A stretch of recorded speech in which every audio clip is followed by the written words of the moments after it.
Bapak Ibu, para kadang kinasih, simbah-simbah lan adik-adik, para rama suster bruder berkah dalem Gusti. Sugeng rawuh wonten ing PDSK channel Rama Kris PR menika. Kados pundi kabar panjenengan? Mugi-mugi bagas kasarasan kesehatan kawilujengan tansah mengku kula panjenengan sami anggenipun nglampahi gesang ing dinten menika. Lan mugi-mugi lumantar panglimbang basa Jawi waosan Injil kula panjenengan sansaya saged nggayuh iman kapitadosan ingkang leres lan mantep.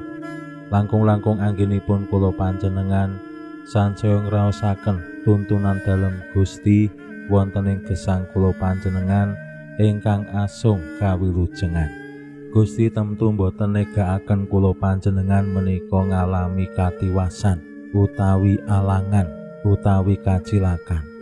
Ning Gusti tansah ngreksa lan nuntun kula panjenengan ing margining kawilujengan nggih wonten ing alam donya menika menapa malih ing sakmangke ing swarga.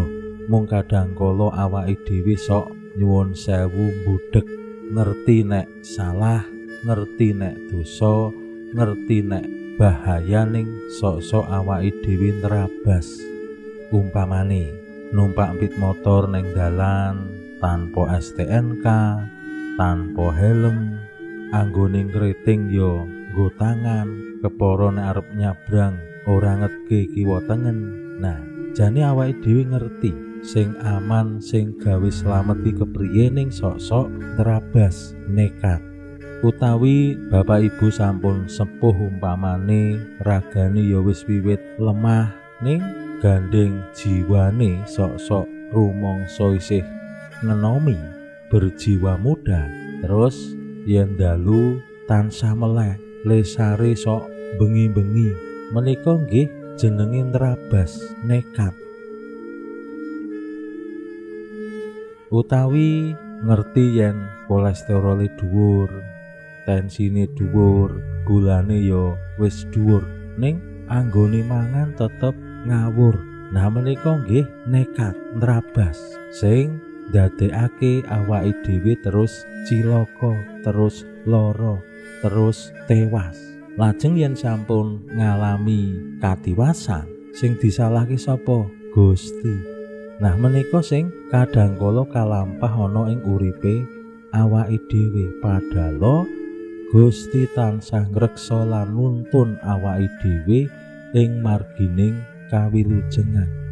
Nah ing dinten menika pasaman suci mestakaken kanak-kanak suci lan waosan Injil paring pitedah dumateng kula panjenengan kados pundi Allah nuntun lan ngreksa brayat suci Nasaret supados tansah winengku ing margining kawilujengan. Santo Yusuf estu ngestokaken lan mirengaken menapa sing dados tuntunaning Allah saengga slamet sega liwet. Menapa sing ditindakake Yusuf menika dados tulodo kanggo awake dhewe, nggih kasarane ngoroki kupinge awake dhewe supaya awake dhewe bisa ngrungokake lan ngestokake menapa sing dadi tuntunaning Allah supados awake dhewe ya slamet. Pramila monggo kita pirengaken sabda dalem Gusti ing dinten menika lan kita wiwiti kanthi sembayang sawetawis. Konco ing asma dalem Yang Rama saha Yang Putra tuwin Yang Roh Suci. Amin. Suwawi sami munjuk Gusti Yesus sabda dalem Yang Rama ingkang sampun manjalma. Mugi karsa ngandika dhateng kawula wonten ing asepen ing telenging manah kawula. KBKO kegiatan lan panglipur ingkang mancing ing sabda dalem kapenuhana kawula mawi ing kawicaksanan dalem. Mugi-mugi Srana anggen kawula maos lan mirengaken sabda dalem, kawula sansaya nunggil ing sampeyan dalem. Amin.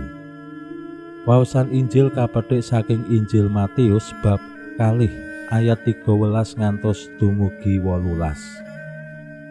Saungkure para sarjana, Yusuf dikatingali malaikating Allah ing sakjerone impen lan dipangandikani, "Tangiya, ajaken sang timur sarta ibu dalem ngungsi menyang Mesir lan manggono ing kono nganti diparingi wisik maneh, awit Herodes goleki sang timur arep disedani."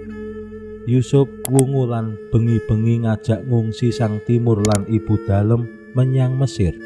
Ana ing kono nganti tekan sedani Herodes, supaya kaleksanan sabdaning pangeran lantaran nabi dalem, "Putraku dak timbali saka ing tanah Mesir."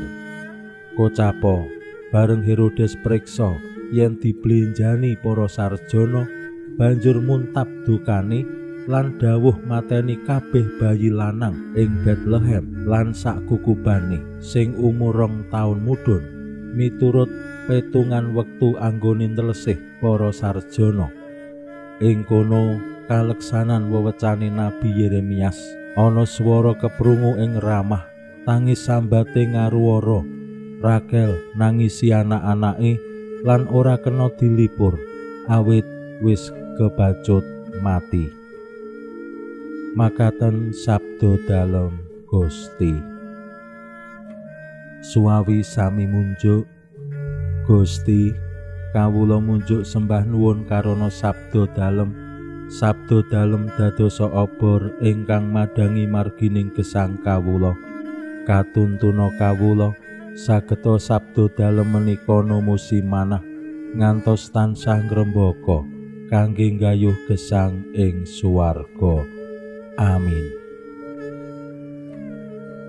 Bapak Ibu para kadang kinasih simbah-simbah lan adik-adik, resiko ngestokake dawuh dalem Gusti menika boten gampil lan kepara keraos abot banget.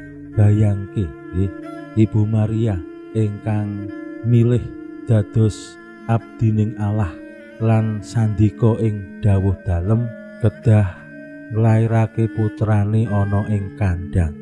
Mbok menawi jejering ibu ya atine keloro-loro, mosok anak nugrahaning Allah ning kok anggone nglairake mung bisane ana ing kandhang.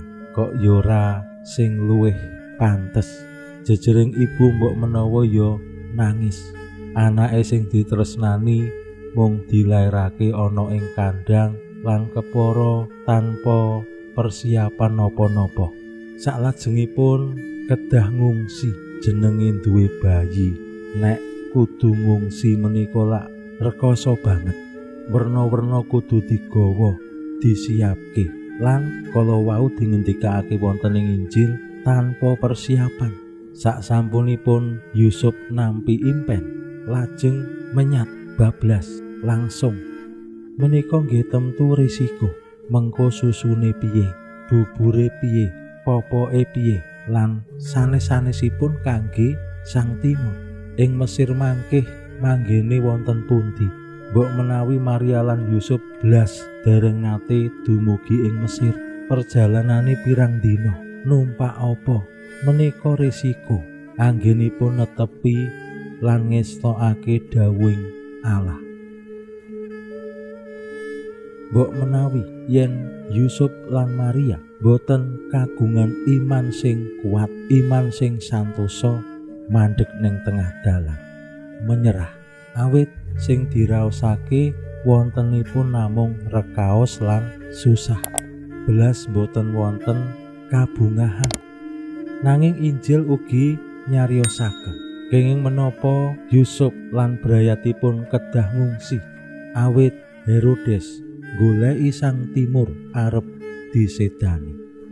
Menika ateges Allah nuntun lan ngreksa brayat suci lan sang timur supados wilujeng luar saking pangajape Herodes. Nah menika sing dados simpulan iman.